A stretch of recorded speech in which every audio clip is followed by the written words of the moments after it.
We all know how the US, via the Manhattan Project, came to create the world's first nuclear weapons, and how the USSR, via espionage and its own program of reverse engineering, managed to build its own bomb 4 years later. But the third nation to create an atomic weapon was Britain, and something not often discussed is the means in which it achieved this. So how did it? How did Britain get hold of nuclear weapons, and why did it feel the need to have them? So Britain was one of the first nations to research the feasibility of nuclear weapons and had its own independent weapons program called the Tube Alloys Program. When the United States joined World War II, Britain agreed to give it all of the information it had gathered on developing nuclear weapons. In 1943, both the US and UK agreed to share all knowledge concerning the creation of atomic weapons. And as such, you'd naturally assume that Britain would also have access to all of the data and know-how from the Manhattan Project. But fun fact, no. You see, the US government, after it became clear that atomic weapons were feasible, wanted to maintain a monopoly on these for as long as possible. The Brits took this news poorly and saw it as a bit of a betrayal, whereas for the US, it was just politics. Whilst the two were still allies, there were some concerns that Britain, in order to maintain its crumbling empire, may consider pursuing an independent foreign policy from the US.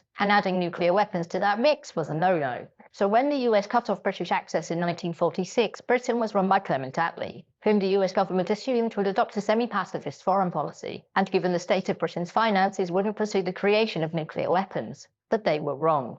You see, Attlee was a firm pragmatist when it came to foreign policy, and he knew that if Britain was to maintain any international relevance whatsoever, it needed its own nuclear arsenal. Attlee was also concerned that the US would return to its previous position of isolationism and just leave Europe to it. And so, in 1947, Attlee authorized the creation of the nuclear program at very considerable cost to the country. The project, codenamed High Explosive Research to really throw off anyone looking for a secret nuclear program, was centered in Aldershot. And it only took 5 years to build its first nuclear weapon. And it was done so quickly because British scientists had already worked on the Manhattan Project. And so it was just a case of continuing their research to its logical conclusion. The US also did little to dissuade Britain from building nukes because Britain had a trump card. It controlled most of the world's uranium supply at this point and had agreed to share it with the US. That said, the Americans didn't share much information with the UK during the development of its weapons program. And a lot of this came from the fact that there were numerous incidents of British scientists being Soviet spies, and so obviously the US didn't wish to share any secrets. Originally, Britain had hoped to beat the USSR to the punch, but when the Soviets tested their own weapon in 1949, it was seen as a monumental embarrassment. So, having developed a weapon, the next issue was where it was to be tested. As any map will tell you, Britain is not exactly a spacious place and one which is densely populated. And so the British government looked to its imperial territories for testing and settled on Australia. Now you might be wondering why Australia agreed to be nuked, and there are several reasons. The first is that Australia was a colony, and colonies don't generally get opinions on things that affect them. And the second reason is that Britain promised to aid Australia in the creation of civilian nuclear power in return. The first test, Operation Hurricane, was carried out in 1952, and it was a success. By 1955, Britain's nuclear deterrent was fully operational, with roughly 15 bombs at its disposal. 3 years later, the US allowed for Britain to collaborate on nuclear weapons again, and Britain was firmly established as the world's third nuclear power.